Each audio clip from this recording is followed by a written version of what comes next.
Hello, lovely people. So we know that money in marriage is a big deal. Yeah. And so if you're newly married and trying to figure out whether to save your money or invest your money, we think that this series on finance might be very, very helpful for you. So today we're breaking down the difference between what it means to save your money versus invest your money as a couple. And this is something that we're going to do in a way that we wish we had known in the early stages of our marriage. We're passionate about sharing, and we want you to start this today, if you just got married. All right, so my name is Shanna-Kay. And I'm Steven. He's my husband. That's my wife. We have been married for a little bit over 2 years, and we think by now we know a little something about money, so we just want to share it. If you see us looking down, it's because we're looking at our notes. All right, so let's get into it. Sounds good. So we're encouraged from the scripture, Genesis chapter 2, verse 24, where it says, "Therefore shall a man leave his father and his mother, shall cleave unto his wife, and they shall become one flesh." And from that, as it pertains to finances, we think that having open communication about finances is important so that our mindset as a couple can become singular, right? So that we're thinking the same way, or not necessarily the same, but on the same page about decisions that need to be made. Yes. Right? Because we know that we're not always going to be in the same room, and there might be high emotional moments that come up, and we want to know that we're both going to make the best decision with our money, right? And the only way to do that is to communicate about it. And so what are some other reasons why you think communicating about money together is important?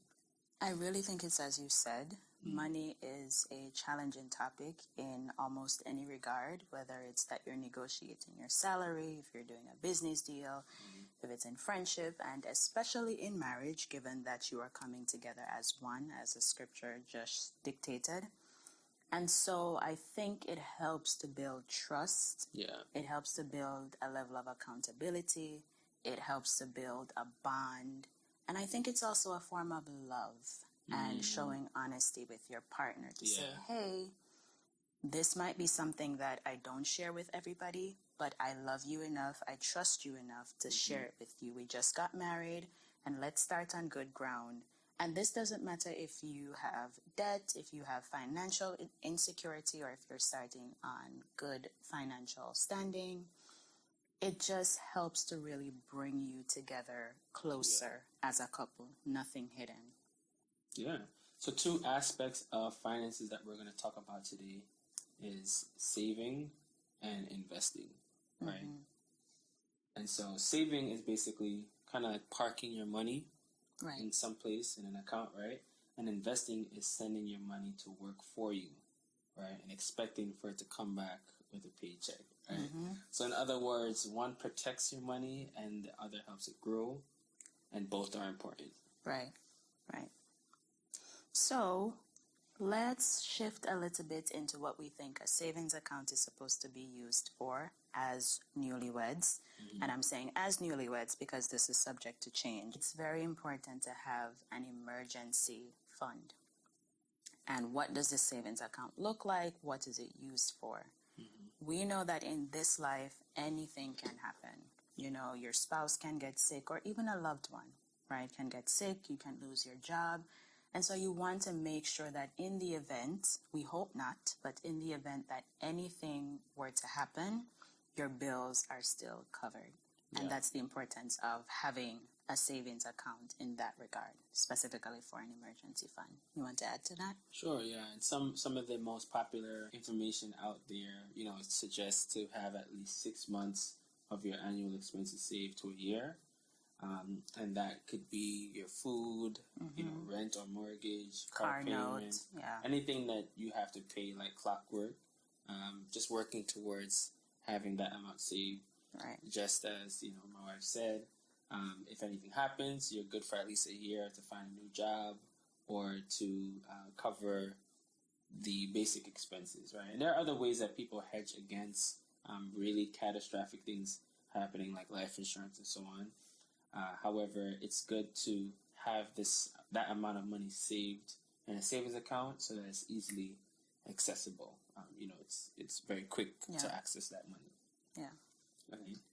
All right. So now that we talked about a savings account and what it's used for, we're going to now shift our focus to talking about an investment account, which is usually done by opening an account with a brokerage account. Yeah. However, before we get to that, the primary form of investing, or the most important form of investing, is investing in yourself, right? We think that education, whether formal or not, just kind of falling in love with learning about the process, or learning about in whatever you're focused on. In this case, it's investing, right? Because at the end of the day, you can't go wrong with investing in yourself. It's the knowledge that you gain and that you learn how to execute that actually produce the results, right? And so with that in mind, there are 3 different asset classes. We have real estate, which you are flipping properties. Maybe you have rental property, buying and holding and so on. And then you have also stocks, so you can invest in different companies in the stock market and watch your money grow that way, right? Or you can invest in a business. Well, that's stocks, right? You can buy a business or start a business, and that's one way, right? But as newlyweds, you want to keep things simple, especially if you're not familiar with investing. And there's a specific form of investing that we think is really great for newlyweds because it allows you to hit all of those 3 different asset classes at the same time. And that's with a stock that is considered a REIT, right? Which is It's a real estate investment trust. And specifically, this is a company that owns and operates... A couple of there are types of companies. Yes. Thank you. That owns or operates different types of real estate. So your industrial, commercial or residential types or forms of real estate. And this is something that we are currently investing in, and there is more to come. We'll share eventually exactly which REITs we invest in. But something that's very, very good for newlyweds as it pertains to REITs is that REITs are required by law to pay you 90% of their taxable income. So you can expect whether monthly or quarterly a dividend payout. And what's really even more exciting about REITs is that when you just get into a marriage, there is an adjustment period where you're getting to learn your spouse. And so since you want to start your financial journey much earlier, REITs, we think, is a better way to go in that you don't have to worry about tenants. You don't have to worry about the whole logistics surrounding portfolios of different buildings, renting, houses, renovations, having to deal with that. So it gives you an opportunity, as he said, to invest in both real estate, stocks, and business. Right? Because they are a business. It's their business to manage all the different properties and so on. And you are an investor, and you receive monthly or even quarterly payment from investing, right? And so that's really neat. So now that we talked about savings, we talked about investing, we're going to now do some comparing and contrasting, right? So here, one of the most important aspects to consider is risk. Risk. Let's talk about risk. You worked hard for that money. And you want to also, before we say that actually, let's address the elephant in the room. We can be honest that finances in marriage can provoke a little mumbling and grumbling when it's not managed properly, which is why we're making this video, right? We know lack can provoke certain emotions, certain behaviors. So if you work hard for this money, you want to be aware of the risk surrounding whether you save or whether you invest. So as it pertains to a savings account, the risk is much lower. It is not subjected to the volatility of the market as an investment account is.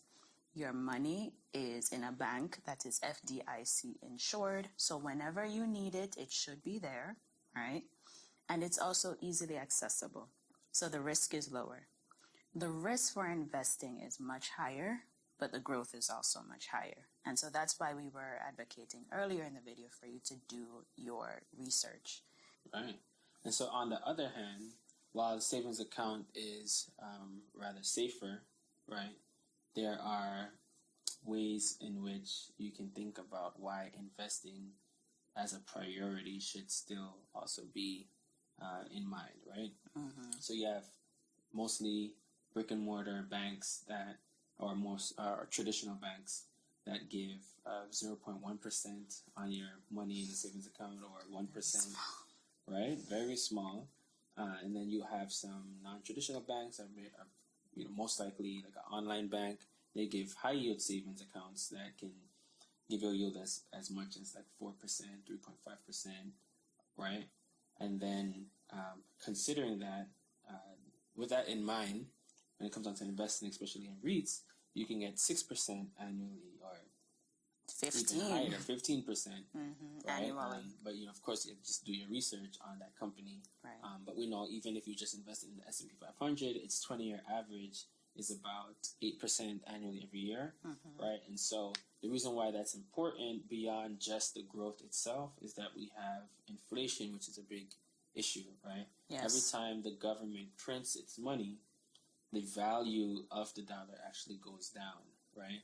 And so that means when you think you're safe by saving all of your money in a savings account, that 4% return, even if you were to do it save it in a high yield savings account, might really be much lower, right? You might really be getting 2% on your money year after year because of inflation, right? Right. And so the more you can earn, right, the more you can put your money to work for you. Yes. It really acts as a hedge against inflation, right? Right. And so in terms of risk, you see savings, lower risk, some growth, investing, more risk, higher growth, and it depends on the stocks or your choice of investment that you ultimately decide on. And so what we have done currently is we initially started placing our money more into savings accounts, right, and then fewer into an investment account. And as we have grown in our knowledge on different investments, different kind of REITs and so on, we have now transitioned to investing more and placing our money less in a savings account, right? But we still do both because both are important. And so some ways that you can start to have these kind of conversations with your partner is by, instead of watching a movie on a date night, strategically have dinner and so on, but make the focus about money, right? And specifically our money story. So kind of talking a little bit about what the relationship of money was like in your family, and how you think it has shaped your money decisions, and how that might be impacting the money decisions that you make as a couple, right? Yes. So what are some other ways that that you think was helpful for us with communicating about finances? I think it goes back to the foundation of why you came together in the first place. When my husband approached me, he said, instead of saying, "Oh, you're so beautiful, I like the way you look," he said to me, "I would like to build something with you." And that's one of the things that caught me, right? So if you go into the marriage thinking we are building something, it kind of strips away all the unwanted things like comparison and competition and negativity, toxicity, because your mindset going in is healthy.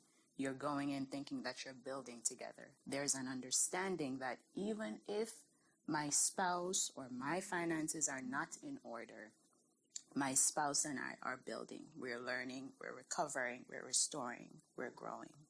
And so that's really important. Prioritizing your marriage financially and going into the marriage with the right mindset. Right. Yeah, it's another way that we make that actionable is we automate the different allocations, right? Yeah. So we automate monthly, and then we also have like quarterly check-ins to just talk a little bit about how things are going, especially with the investment account, because that's where most of the volatility is, right? Yes, sometimes you need to change things around. Right, but we know, the savings account is mostly consistent, right? Yeah. And so, with that in mind, this is just the foundation and of the difference between saving and investing. And if you're interested in getting some talking points for your next date night, just join below in the comments, and we'll get that checklist over to you. And share with us what are some conversation starters or tips that you have, so that we can all learn together. Yeah. See you next time. Take care.